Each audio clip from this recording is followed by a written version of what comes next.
नमस्कार मंडळी, आपल्या चॅनलवरती तुम्हा सर्वांचं खूप खूप स्वागत आहे। आज आपण मटार पनीरची रेसिपी बघणार आहे। अगदी पटकन होणारी आहे आणि खूप सोपी आहे। त्यासाठी मी साहित्य सांगते। 2 कांदे घेतलेले आहेत, 2 टोमॅटो घेतलेले आहेत, थोड्याशा लसूण पाकळ्या आणि अद्रक घेतलेला आहे। त्याचबरोबर इथे मी पनीर तळून घेतलेला आहे। आता कढईमध्ये तेल तापल्यानंतर कांदा परतून घ्यायचा। कांदा परतून झाल्यानंतर चिरलेला टोमॅटोची स्लाइस, लसूण आणि अद्रक भाजून घ्यायचं। कांदा टोमॅटो व्यवस्थित भाजून झालेला आहे। आता गार झाल्यानंतर मिक्सरला मी बारीक वाटून घेणार आहे।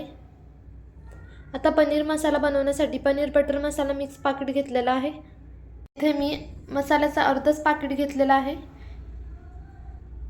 यामध्ये तुम्ही दूध टाकू शकता किंवा पाणी टाकलं तरीही चालेल। कढईत तेल गरम झाल्यानंतर वाटून घेतलेला मसाला व्यवस्थित भाजून घ्यायचा।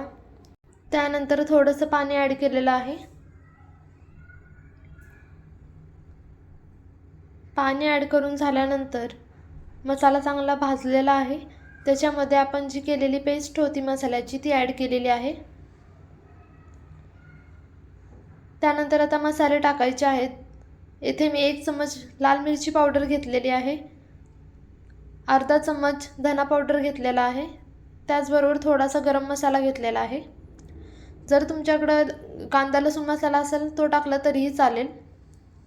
आता तुम्हाला किती कन्सिस्टन्सी हवी आहे त्यानुसार तुम्ही पाणी घ्यायचं आहे।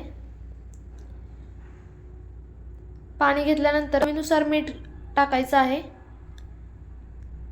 त्यानंतर इथे मी फ्रोझन वाटाणे घेतलेले आहेत आणि उकळी आल्यानंतर यामध्ये थोडंसं तूप ॲड केलेलं आहे। त्याचबरोबर कसुरी मेथी भाजून घेतलेली होती ती याच्यामध्ये चुरून टाकलेली आहे आणि त्याचबरोबर बारीक चिरलेली कोथिंबीर टाकलेली आहे। पनीर हे शेवटीच घालायचं आहे। आता आपली रेसिपी तयार आहे। व्हिडिओ आवडल्यास लाईक करा, सबस्क्राईब करा, कमेंटमध्ये सांगा नेक्स्ट रेसिपी कोणती बघायला आवडेल।